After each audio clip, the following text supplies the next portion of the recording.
Hi and welcome to episode 93 of the This is Reportage podcast. My name is Alan Law. I am the founder of This Reportage and This Reportage family, and I'm a photographer too. It was really lovely to talk to the brilliant Laura Beth Davidson for the podcast this week.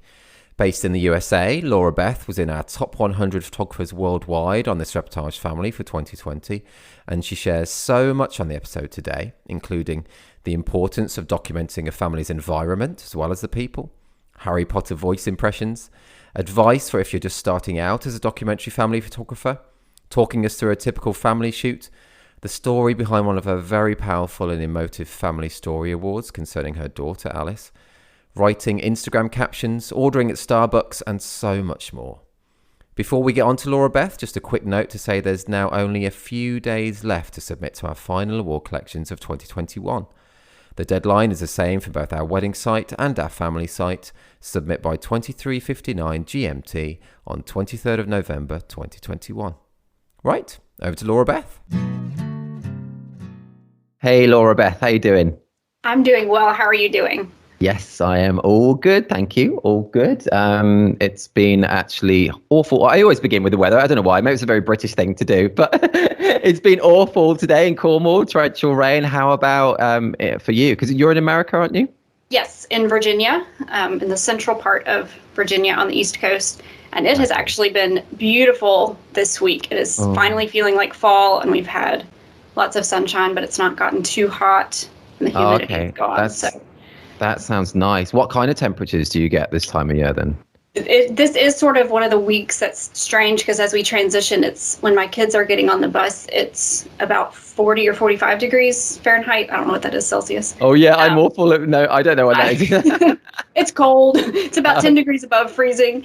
Okay, cool. But then by the time they get home in the afternoon, it's in the 70s. So it's, they start out needing a jacket and long pants, and then they're burning up by the time they're getting off the bus. That's a funny time then. Yeah, that's funny. Sounds nice though. I mean, it is nice. Yeah, it's getting colder and colder here. I need to visit other places in America. I know people are probably sick of me saying this, but I've been to America like 6 times, but only to Las Vegas. I've never been anywhere else. Yeah, I've never been to Las Vegas. My husband has been, but I've never been. Oh, you don't fancy the idea of it, or?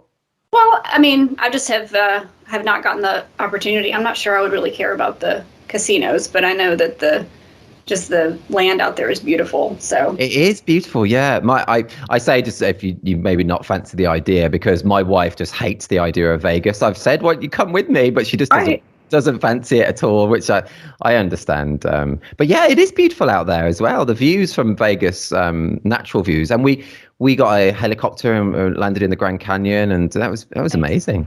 Yeah. How long did that take you to fly? The helicopter, really, only about, I think it's about 30 minutes or 40 minutes, not long. It was really experienced, that was. Have you been to the Grand Canyon? I have not, no. Cool. All those national parks out west are sort of on my list, but who knows when we get to travel again, hopefully. Oh, I know, that is the thing, isn't it? I'm awful sorry with my geography, and I don't really know where Virginia is. How far away is that then from Vegas? Oh, goodness. It would probably be 3 or 4 hour flight. It's pretty far because we're only a few hours, 3.5, 4 hours from the Atlantic coast. So we'd have to fly all the way across to the, I think it's about 4 hours flight to California if you take a direct flight. So it would be a little short of that, I guess. Wow, that's like me going to some place in Europe, like Greece or something from here. Right. So yeah, that's okay. You are far away. Have you ever been over to England at all? I have. My husband and I went to Paris in 2010, just before we had kids. We knew we wanted to start a family, but we wanted to take a trip to Paris before we had kids. So that was a lovely trip. We went in the spring. Oh, nice. 2010. And then I did a trip in college. We went to Vienna and Prague for oh, wow, cool. I was in the school choir, and we did a tour. We sang in a few few places over there. So it was in Wow. January. It was very cold. Oh yeah, I bet. But I've never been to either of those places. That must have been Beautiful. that's quite a trip with a Yes. choir. Wow. Yes. Amazing. It was an adventure. Do you still sing now? I do sing in our church choir, but Oh, nice. that's just sort of a fun hobby. It's me and lots of old ladies. Oh, that sounds nice though. It's But great it's to do fun. things like It is. that. It's some nice adult interaction when I've been with my kids all week to get to go and be with other adults and do something that's totally different from anything else I do. Oh, that's cool. Yeah, I totally get that need to be with some adult company as well as Right. our fabulous children. But yeah, we need that. So Laura Beth, let's go back to the beginning for you. You know, so well, in your photography journey, you know, how did you become a photographer? Well, actually, for that trip to Paris that I mentioned, before that, I talked my husband into buying a Canon Rebel. I didn't have a clue how to use it, but I thought, oh, I'm going to take this and I'm going to make fantastic photographs of Paris. And then it came in the mail and I hardly could even turn it on. And it was so intimidating that I ended up just leaving it at home. I didn't even take it on the trip, but I had it. So then my daughter was born about a year later. And when she was close to a year old, I was reading lots of mommy blogs and read one in particular where the author had taken some classes with Clickin' Moms. And I looked into that and thought that looked like a fun hobby and a way that I could get some pictures of my daughter without paying somebody else to do it because I was cheap. Right? Well, that makes sense though. Yeah, that makes sense. So I figured out how to use that camera. I started with a class that taught you how to, do everything from turning it on to shooting it in manual. And I was hooked from that first 4-week class. And I've taken tons of classes since then and just really never stopped. So we're going on close to 10 years now of being a photographer. And so I was hooked from the very beginning. But at first I had no interest in taking clients because I'm extremely introverted and very non-confrontational. And so the idea of posing people and telling people what to do and where to stand just made me cringe. Even now talking about it still makes me cringe. Yeah, I understand. So that's sort of how I got into the documentary genre. I do take clients now, but it's perfect because I literally tell them I will not tell you what to do. Yes. Ignore me as much as possible. So it's a perfect way to do what I love to do without having to have the social interaction that I don't like. Oh, I get that though. Yeah, and not having to pose people and not having to direct people. And exactly. I was actually very similar for me, and that is one of the reasons that when I started my wedding photography, it was really documentary because I just didn't want to do that, and that really scared me, that kind of posing. Obviously, as well, it's so much more important, I think, to have those unposed moments, and for those reasons. But it also just benefited the way I wanted to work, and I just didn't. Yeah, it would have been a lot scarier to be like that. Exactly. I feel much more at ease when it's kind of ironic because it seems like I'm letting go of all the control, but it makes me feel more in control of what I'm good at doing, which is, composing the moment and waiting for just the right expression or gesture or, parallel movement or whatever it is that I'm looking for to really tell the story the best way.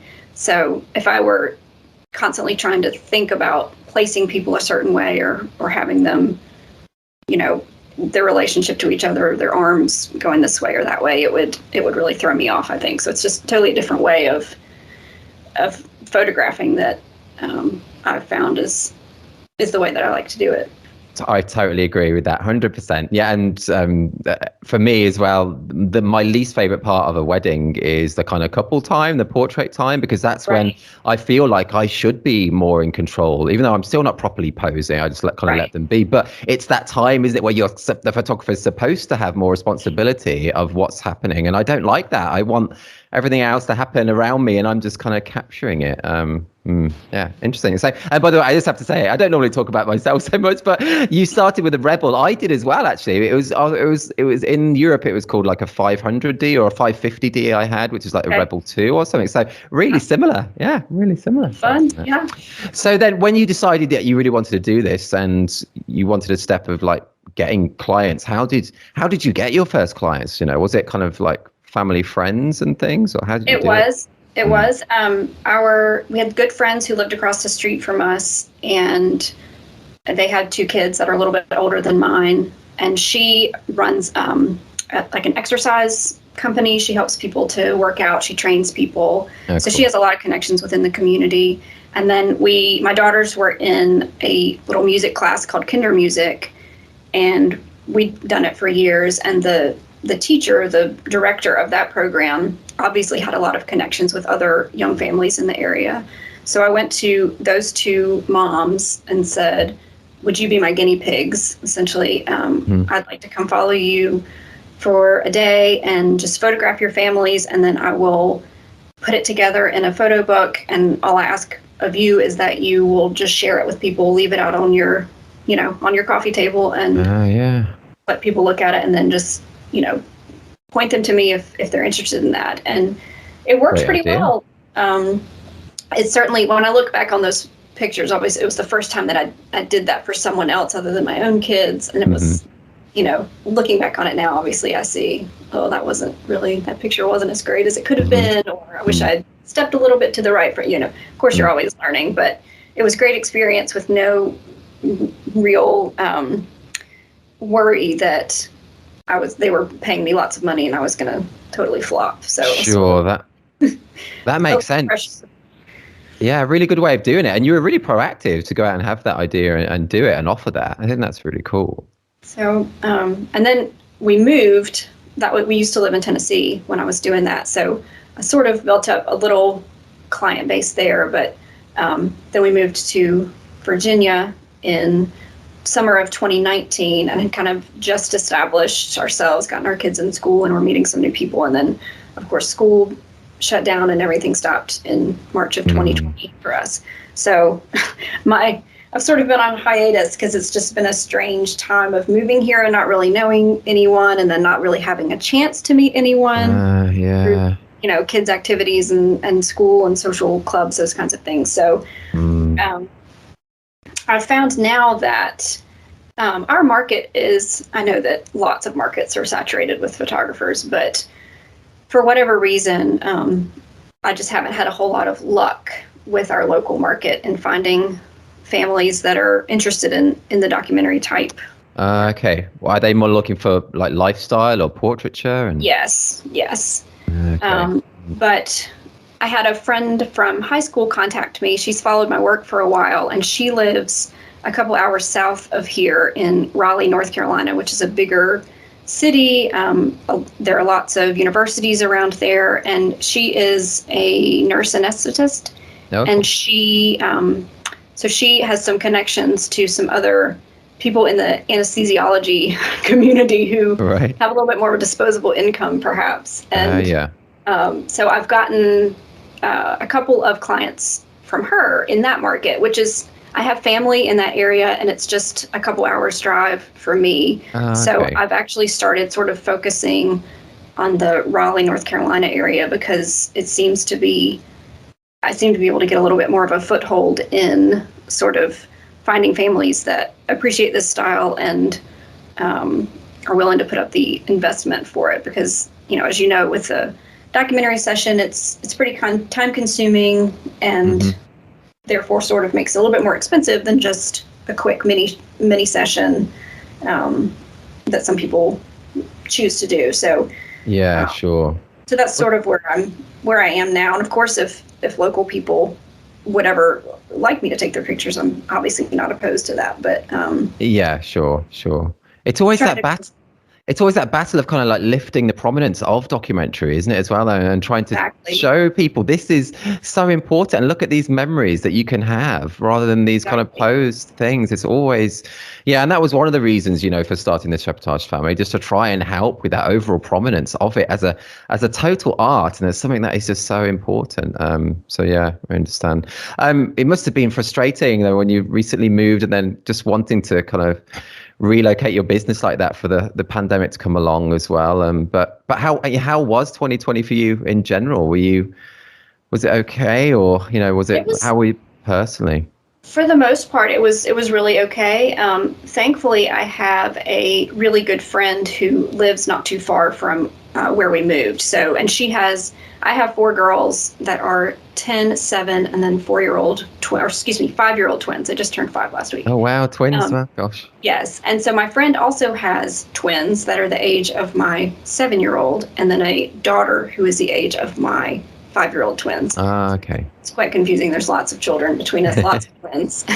And my sister also moved to just a few minutes from me last summer. Oh, that's nice. And she has twins also. Oh, wow. Gosh, it's really in your family. Yeah, so when the 3 families get together, I mean, it looks like have a field trip for like an elementary school, but it's really just, Wow. a couple of families getting together to go for picnics, but it's 9 children. So, and they're all, between the ages of 5 and 10. So it's amazing how silly we look when we are all somewhere together because there's so many twins. But so that sort of social aspect of it helped because I had people that I knew really well, that we could still sort of be in our bubble.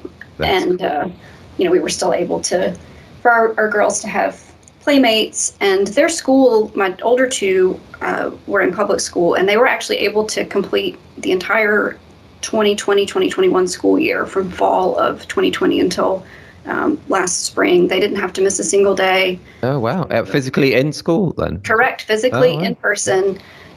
There were lots of modifications that they made, but their school did a very good job. They had smaller class sizes, and obviously they had to wear masks, and they ate lunch in the classrooms. They made lots of little changes that kept everyone safe, and I was very impressed with how careful the school was. Oh, that's great. Yeah. Being able to maintain a pretty close to normal school year. So I realize that that's quite rare, and we consider ourselves very lucky that our girls had as close to a normal school year really as could be expected. Oh, that's great. Yes. Yeah, definitely. Wow. And you've got twins and your sister's got twins? Yes. So are you one of a twin yourself? I am not a twin, No, okay. but there are lots of twins in our family. And I always said that I thought that I just didn't get the twin gene because I had my 2 singles, and then my sister had her twins, and I thought, oh, well, she's the lucky one that got the twin genetics. And then lo and behold, 9 months after she had her twins, I had my twins. Wow. So and they're all girls. Mine are all girls, and then her twins are girls. Oh, really? Wow. That is so cool. Oh, that is so lovely. Gosh. It's really fun. Are your twins, are they identical or not? Or? They're fraternal. And they're very different. Oh, sorry, I didn't know that word. Oh, okay, cool. Oh, yeah, sorry. Fraternal just means that they are not identical. So. Oh, okay. And that is, I learned after I was pregnant with twins that identical twins are more likely to happen. They can happen to anyone, regardless of whether or not you have twins run in your family. I'll give you as much of a biology lesson as I can, which is this is great. Yeah. Not biologically inclined. But so if you have identical twins, then it is one egg that splits into 2 eggs. Right. After it is fertilized. So that all the genes, all the DNA is the same. Okay. And if you have fraternal twins, then it means there were 2 eggs and they were each fertilized separately. Oh, wow. Which is why they just look like siblings that are the same age because, the DNA is sort of all there, but it's all mixed up in different orders, just like brothers and sisters are. Ah, that's really interesting. And that's what excuse me, that is the genetic predisposition is that the female is more likely to release 2 eggs than 1, and this is probably way more than you bargained for. No, it's great. That's great. That's really interesting. Gosh. So I didn't know any of that until I was pregnant with twins on my own. And I also know now that after you have twins, you are some crazy percentage more likely to have twins again. So really, wow, no chance I will try to have a 5th child because I do not and a 6th. 5 and 6, yeah. That's funny. Oh, I didn't know that either then. So once you have twins, you're far more likely to have more twins. Ah, that is interesting. Right. So, gosh. Wow. What was it like when you found... So sorry, it's not photography, right? I'm just really interested. It's fine. What was it like when you found out you were having twins? It was, I was shocked. My husband was with me for the ultrasound, and we went in for that first ultrasound, and the technician said, well, I see 1. And I'm thinking, okay. But the way she said it was obvious that there was more to that sentence. And then she said, oh, and there's another one. And then she said, okay, I'm going to keep looking. And I was like, oh, please don't find any more. Stop now. Stop. You're going to just stop looking. So I was shocked. I was very excited. We discussed, we'd kind of gone back and forth. Do we want to have 3 kids? Do we want to have 4? And that made the decision very easy for us because, that's true. Yeah. I think about what would have happened if we'd had 3 and then gone for number 4 and gotten 4 and 5, because 4 is a lot, but I think 5, 5 you have to get like a whole different kind of car. That's like a whole new, it's almost too much to manage. So lots of people do it, but I'm not sure that I could do it very gracefully. Wow. Well, it's so cool. I find it so interesting. Super cool. I don't know how I would have. Yeah, I've got just 2 children, and they are a lot to handle. So I can't imagine. But so super cool. That is super cool. Laura Beth, one of the things I had to ask you about when I saw it, on your site under the heading "Things I'm Good At." You say reading Harry Potter with accents, which is amazing. So I've got to ask, can you give us some Harry Potter accents? Can you do it? Oh gosh. Okay. Cool. Let's see. I'd read all the books out loud to my oldest daughter, and so to make it a little more fun for myself, I did come up with accents for everyone. Probably my favorite is Professor McGonagall. Okay. So let me see if I can. You've really put me on the spot. I know, sorry. Oh, Harry, it is a delight to see you today, but I must admit that your behavior lately has been appalling. That's great. That's really good. It's cool. Oh gosh, that's really embarrassing. No, it's awesome. That's so cool. Coincidentally, my wife is reading the first Harry Potter book to my children at the moment, and she tries to do accents as well. But yeah, that's a great McGonagall. It's cool. Did you like reading them yourself? I think I actually did not read them until I was in college, and I only read the first maybe 1 or 2. So I was really, for the most part, I was reading them all for the first time to my daughter. So that was really fun to sort of get to experience the whole thing with her. Did you actually read every single one with her? Yeah. She read every single one, and I would read to her at bedtime from wherever she was. She would read some during the day or at school or whenever she had the time to read, and then wherever she was, I would pick up. So several of them I was actually reading on my own also, so that I knew what was going on in the story. Yeah. I'm sure there were parts that I missed that I need to go back and pick up. Oh, it's so good. So good. I love it. So I read my first one at university because I did an English degree, and we actually studied the first book on our English degree. So, wonderful. I know. Yeah. So that is how I got into it. I read that because I had to, and then I was hooked. I loved it. And my oldest daughter now is also, they've got the illustrated versions of the first 4 books. Yeah. And so that's great for her because she's got pictures as well as the full text. So. Right. Yes. Yeah, very cool. Thank you for doing that. I love that. That was great. That was great. So Laura Beth, so one of your recent Family Story Awards is incredibly powerful. And it actually had me in tears looking through it. And I asked you before this interview if you're okay to talk about it, and you said you were. So can you tell us more about your daughter Alice and photographing her journey? Sure. So Alice is one of my 5-year-old twins. She is, I call her my bonus baby because technically she's the youngest. She was born 2 minutes after her sister. So I joke that she's the one we weren't expecting since we thought we were only going to have 3 children. But she's just a joy, a delight. She's a fantastic kid. And in December of 2020, so it was actually December 1st. It's funny when you asked me how 2020 had gone. It kind of feel like we almost made it to the end of that terrible year, and then December 1st, she presented some symptoms that I thought were maybe a urinary tract infection. So I took her to the pediatrician thinking it was just going to be a quick in and out visit to get an antibiotic. And it turned out that she had a tumor on her kidney, which is called a Wilms tumor.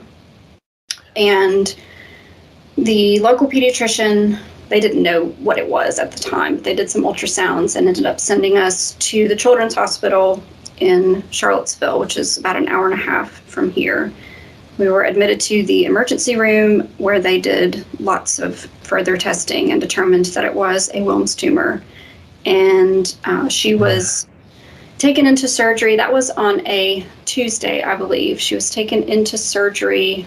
It's all sort of a blur, so my days may not be exactly right, but I believe she was taken into surgery on Thursday to remove the whole kidney and the tumor, which they were able to do successfully. So that was great news that was an easy, successful surgery, all things considered. And then we went home a couple days later and started with, she did 6 doses, 6 rounds of radiation, and then she did chemotherapy once a week from December until July. And it was, it kind of put us through the ringer. It totally came out of nowhere. You know, she was completely happy and healthy and showed no signs of anything until that morning of December 1st. And even that day, she didn't really seem to be feeling too bad until that afternoon. And so everything just sort of happened so fast. And part of the way that I sort of coped with the whole thing was taking pictures along the way. That first night when we went to the emergency room, I took my camera with me, and I felt a little embarrassed almost, but I thought I will regret not taking this, I think, more than I feel a little bit, conscientious of what people think about my having a camera. So I documented her whole journey. A lot of it was with my phone because we were, in a hospital setting so much, and I didn't want to sort of be in the way, or I wanted to, let the doctors do what they needed to do and not be a distraction as much as possible. But I did. There were many times when I was very intentional about, documenting it, not just on the fly, but trying to really think about how does this moment feel and what am I going to want to remember about this? What do I want her to remember about this? Mm-hmm. And the best way I knew to do that was by taking pictures. And really, when I look back on it, it's my husband Andrew and I were just talking about looking back on some of the pictures, because she lost her hair and she never lost any weight, but and it was kind of funny because we had her twin was kind of like the control in the experiment. Her twin sister Sarah continually gained weight over those 8 or 9 months.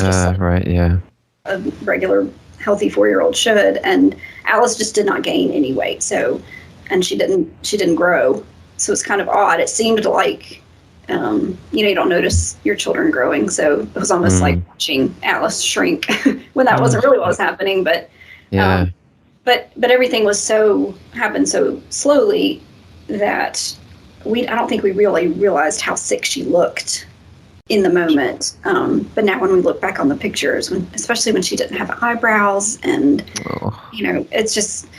it's kind of hard to look at, but I think I don't think I would remember, just that sounds kind of gruesome to say that you want to remember how bad it was, but just to see how far she's come now to.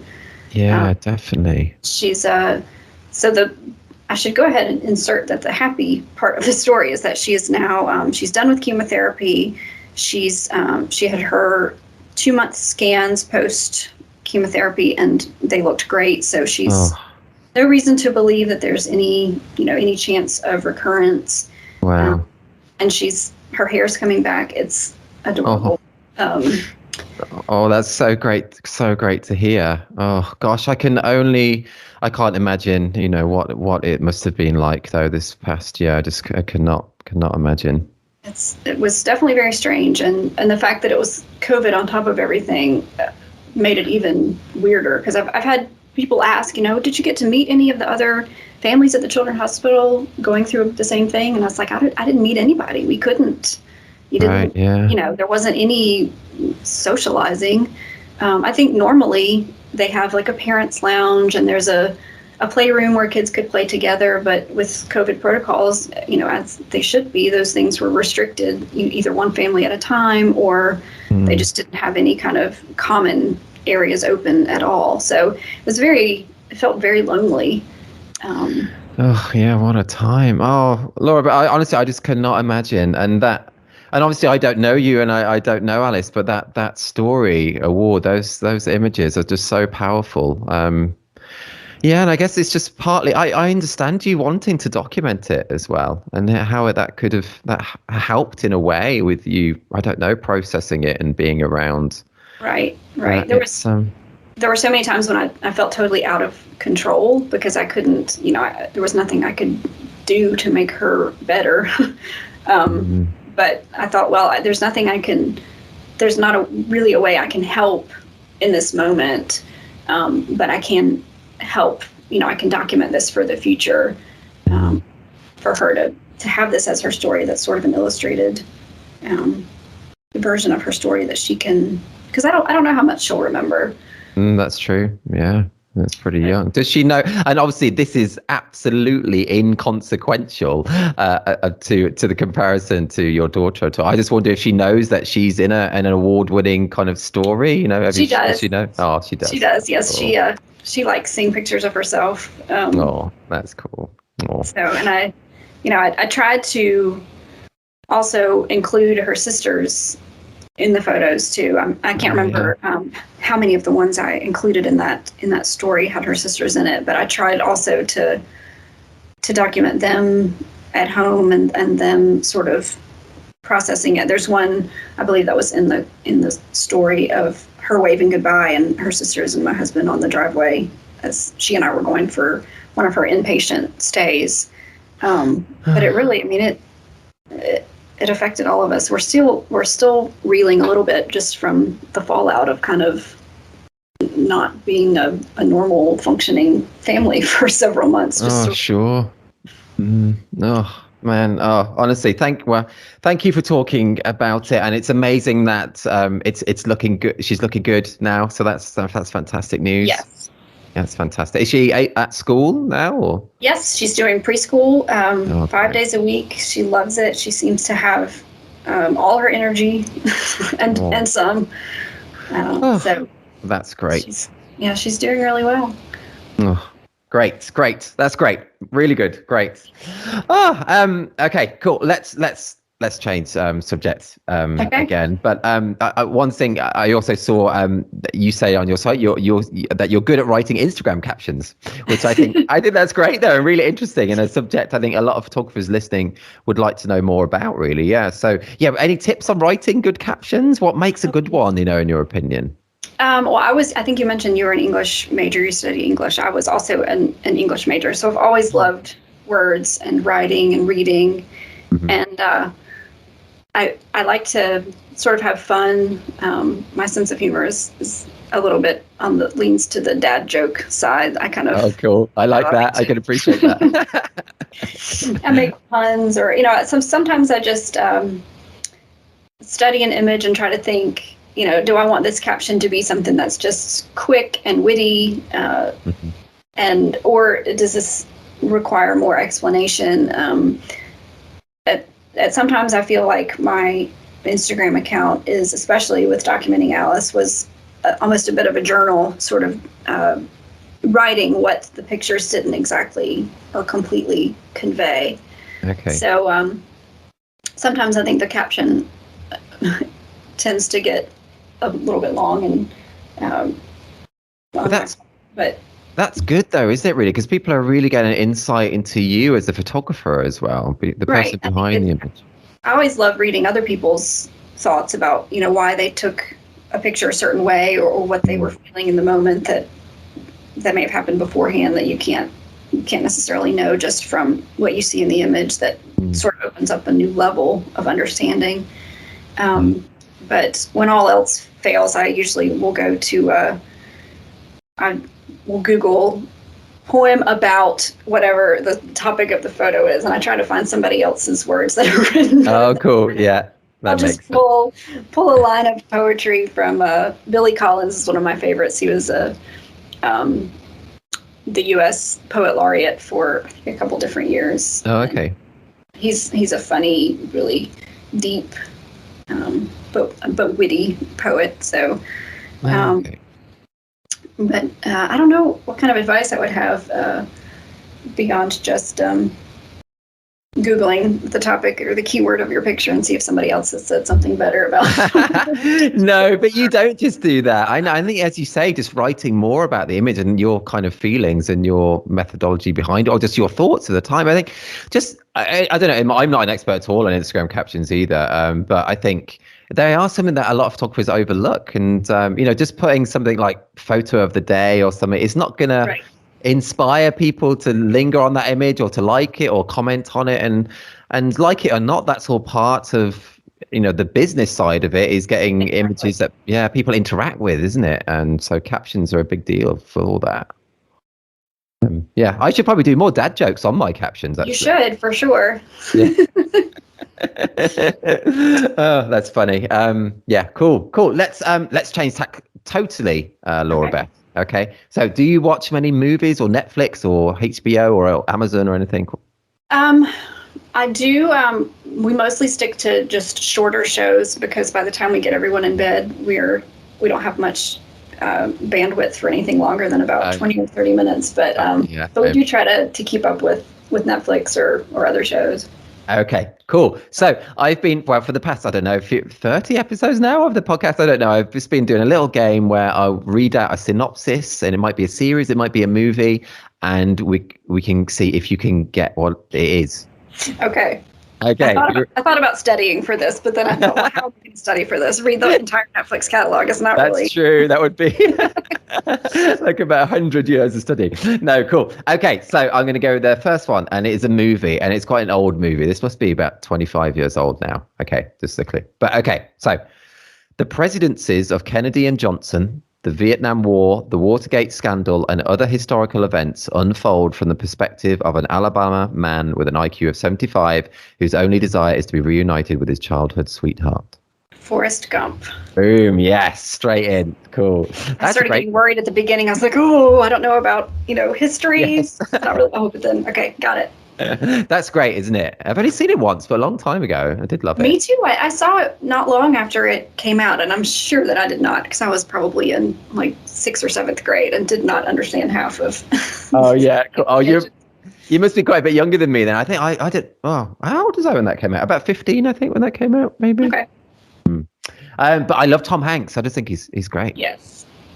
Cool. Well, 1 out of 1 so far. That is a great start, Laura Beth. Okay.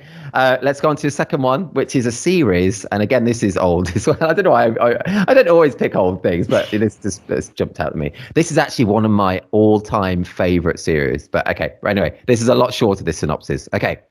In a rapidly changing world, 4 teenagers come of age in a small Massachusetts coastal town. Oh. Did I pronounce Massachusetts right, by the way? You did, yes. Oh, good. Okay. That's perfect. Yeah, this is an old, like 20 years old again, series. Is it Dawson's Creek? It is. Nice. Yeah, that is really good. It threw me off a little bit with Massachusetts. I never watched that, although I had lots of friends did. But I know that they filmed it off the coast of North Carolina. So I thought, Right. could that pass as Massachusetts? And I guess it did. Okay. Is that Wilmington or something? Is it Wilmington? Yes, Wilmington, exactly. Yeah, I was a big Dawson's Creek fan. I loved it. I loved it. I'm looking forward to when my kids are a bit older, kind of like early teens. So I'm going to watch Right. it with them. I think Yes. every episode. I've got them all on DVD. DVDs? Will we still be watching DVDs then? Probably Oh, not. But no. well, that is great. 2 out of 2. I think that was a really hard one to get actually, because that was a really kind of short. It could have gone lots of different ways. Well done. That was really good. So this last one is tougher. I think this is tougher, and this is a movie that probably again old, probably about 20 years old. Okay, so tapped for the throne after the death of the emperor, a Roman general instead finds himself condemned to die by the late ruler's power-hungry son. Oh, goodness. Yeah, that is tricky. I think that synopsis is not a very good one for what the film actually is. It stars, as a clue, Russell Crowe. Is it Gladiator? It is. Boom. Yes. I would never have gotten that if you hadn't said Russell Crowe. Well, I wouldn't have got it. Yeah, I wouldn't have got it either. I think that synopsis is not a good one for what the film generally is. So well done. 3 out of 3. That's that is super, super good. There are really tricky ones in there as well. Yeah, hats off at you. Hats off. Yeah, cool. Okay, let's go back at something else that I read on your site, Laura Beth. And you say you're bad at ordering at Starbucks. How can you be bad at? How can you do that badly? I get it. Okay, so I've learned it's wonderful now because I can do the mobile order. So I just tap everything, and I can tell it exactly what I want with all my weird specifications without sounding super like picky and. Because otherwise my introvertedness gets in the way, and then I get all tongue-tied. And the worst example is when I go to order a chai tea latte, 9 times out of 10, I will order a Tai Chi latte, which is not at all what I'm trying to say. Something totally different. Yes, but my brain says, don't say Tai Chi, don't say Tai Chi, and then of course it comes out Tai Chi. So I've learned now that I have to just put it in the app ahead of time, because otherwise I don't want to say, I want this, but I want an extra pump of this, and if you're and heaven forbid they're out of something, because then I don't even know how to pivot, and I just make something and I'll take it. I'll be happy with it. I won't complain. So I just get the app is the key. Nervous when I try to I panic. And that's funny. Do you get like that in other kind of situations, like I don't know, at restaurants and menus and things, or is it just Starbucks thing? If I have the menu in front of me and I know exactly what I want to order, I'm better with that in a restaurant. But really, anytime like being put on the spot, I get so tongue tied, and I end up making a fool of myself. But I get that, but I'm putting you on the spot frequently in this episode, and you're doing brilliantly. Yeah. Oh goodness, well. I would be so scared to talk to, interviews. I've done a few in the past, and I'm so scared. And you're doing a brilliant job. So thank you. You've done it. Can you talk us through what a typical family shoot looks like for you? Like maybe right from the way from maybe if you do any prep work, if you do much of that, I don't know, to how you begin the session itself, what equipment you use, and so on. Just your overall kind of thoughts on how approach a typical family shoot.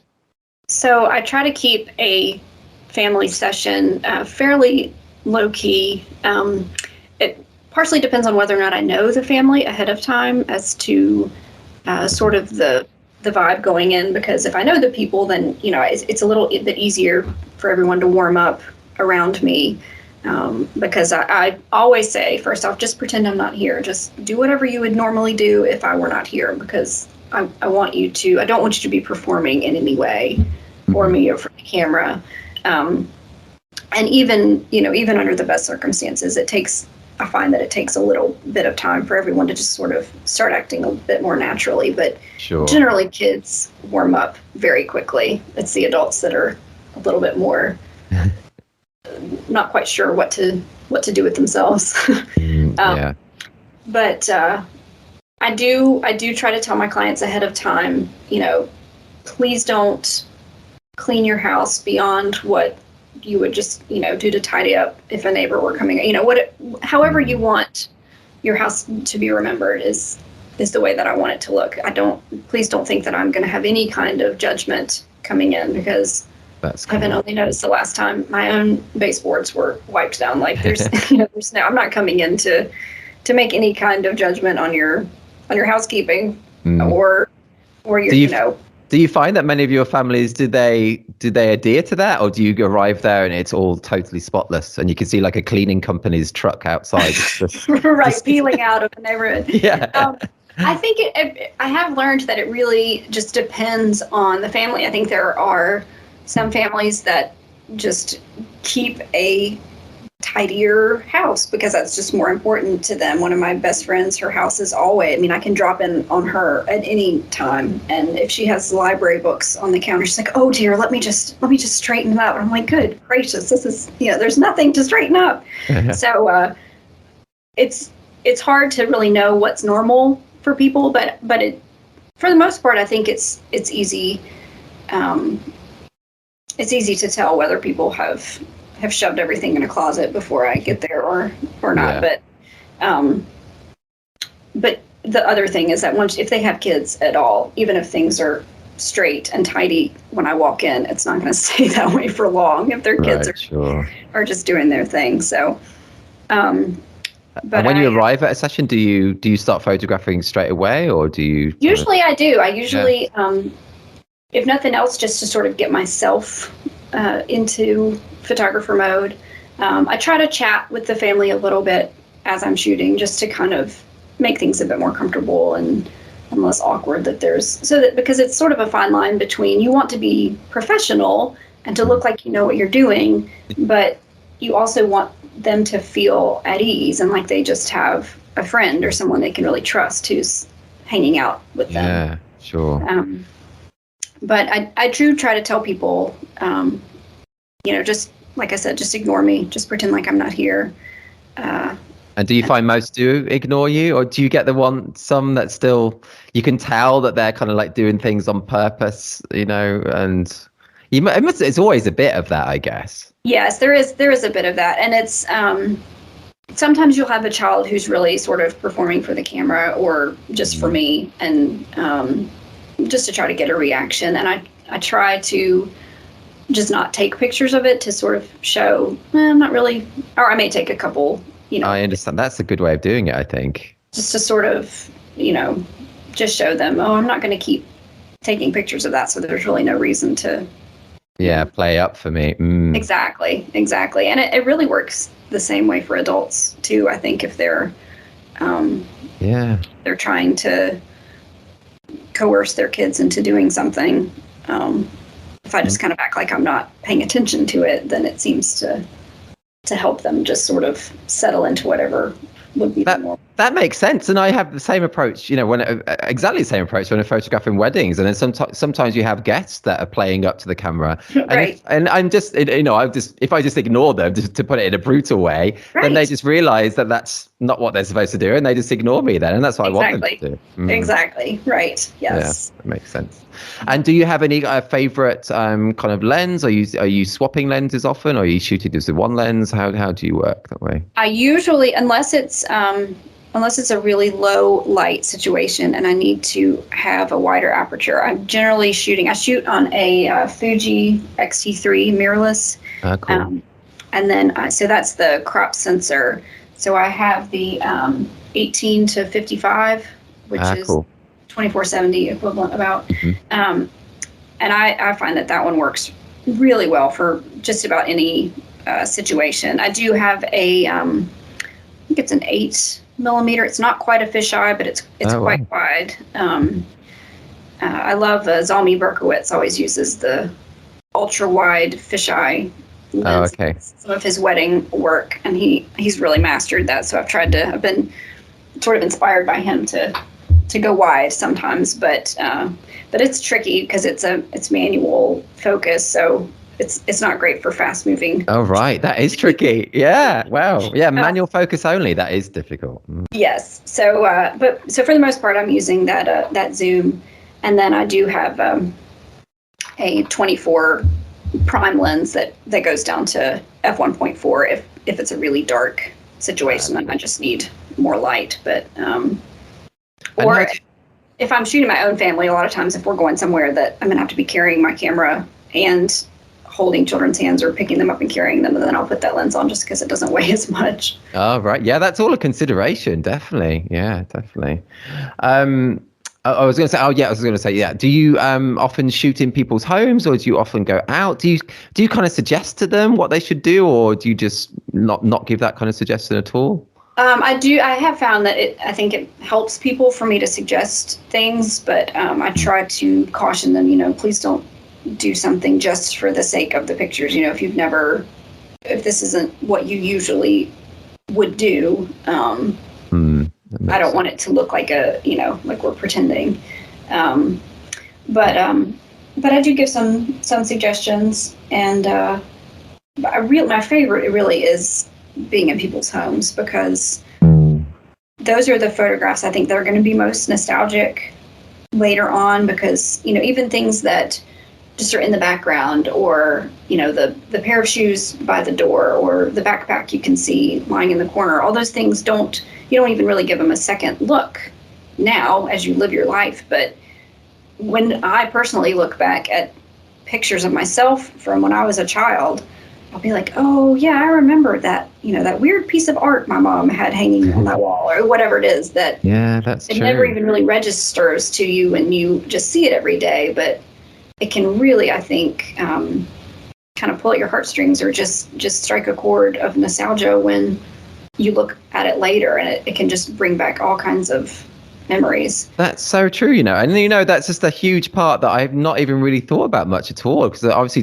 I've been thinking about the people and their relationships. But you're so right that parts of their home, even objects and things, that's so important to capture as well, because of exactly what you just said there. Yeah, that's so true. I love one thing that I'll do if the kids are being a little bit too performative, or if I just feel like I've sort of gotten all I can of whatever board game they're playing or whatever it is. If I have any kind of downtime at all, I'll kind of just wander around and take pictures of things I find lying around, even like the books on their bookshelf, or their stuffed animals lying on the pillow of their bed, or whatever, because like I said, those things are somewhat what's the word I'm looking for, somewhat they don't last forever, ephemeral. They're temporary. That's so true. I just love the idea that somebody will see something in a picture 30 years from now and be like, oh, do you remember when we had that super outdated, DVD player that Dad watched Dawson's Creek on? That's funny. Yeah. That's so true, though, isn't it? It's actually quite magic to think that your work is going to be appreciated in such a way, like decades down the line, really. It really, that's one of my main, really, things that drives my passion for this kind of photography is just sort of freezing these moments in time, and not just the moments of the action and the relationships between people, but the environment itself, the surrounding, and all the things that make up a home. And so true. That's so cool. You've totally opened my eyes to a total other aspect of it that I really hadn't really thought about too. I have to be honest, I hadn't. That whole physicality, that material side is so important. Yeah. I can't think of any photos I have of, say, like my first family home, when I was, 3 to 5, 6, 7 at all, actually. Right. Yeah. It's, I have a few, but I mean, they just take me right back, even though I haven't been in that house for probably close to 15 years at least. Right. Yeah. It's almost like it can even trigger like a smell or, Right. And even it's also interesting to me. I did a session with a lady that I knew who had her 2 grandchildren were coming to visit. And I thought, man, how special is this for her grandchildren? Because for whatever reason, I think the things in your grandmother's or your grandparents' homes really imprint on you, or maybe that's just me, but like the certain type of drinking glasses that my grandmother used, if I see them, in any other context, it immediately just takes me right back to her kitchen. Cool, yeah. So I just love the idea of sort of attaching a memory to an object that someone else. It wouldn't hold any meaning to anyone else necessarily, but it can to really them, it's trigger something magical. That's so cool. And it's not. I think it's not just you either about the grandparents thing. So I have, some things. My grandparents, all of them, sadly passed away before I was like 5 or 6, actually. But I do have a memory of underneath their kind of like coffee table, they used to stick on apples. You sometimes get little stickers on apples. I don't know if you're doing. Oh, okay. And they for some reason, I don't know what, they always used to put the little stickers underneath the coffee table. So yeah, I wish I had a photo of that. That would be cool. Yes, just exactly. That's so true. Oh, Laura Beth, I so enjoyed talking to you. I just looked down. It's been almost an hour already. It's just been so fun. You've been so great to talk to. Just got time for one more question, if that's okay with you. Sure. Okay, cool. So quite a big one.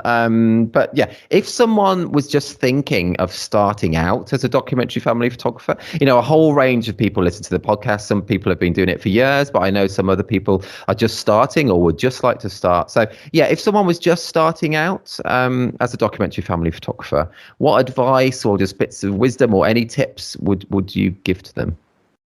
I would say as much as you can, practice with your own family first. And there are, for me at least, there are challenges specific to my own family because it's difficult for me to be a parent and a photographer at the same time because I end up doing neither job very well.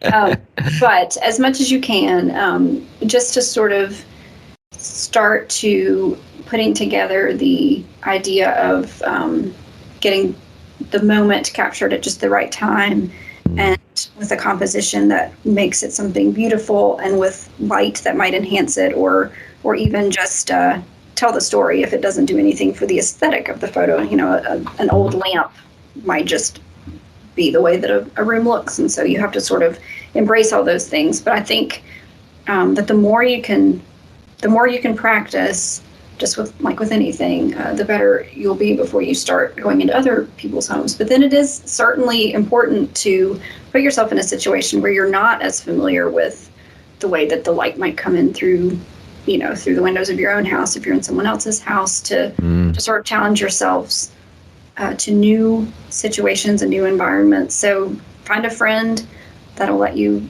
practice on them, and not to shy away from documenting everything. I mean, if there are tears or anger or whatever it is, it's all part of the family story. So it's important to document everything. That's a big deal, though, is it? Did you find that easy? You must have had family shoots where there's been tantrums and things.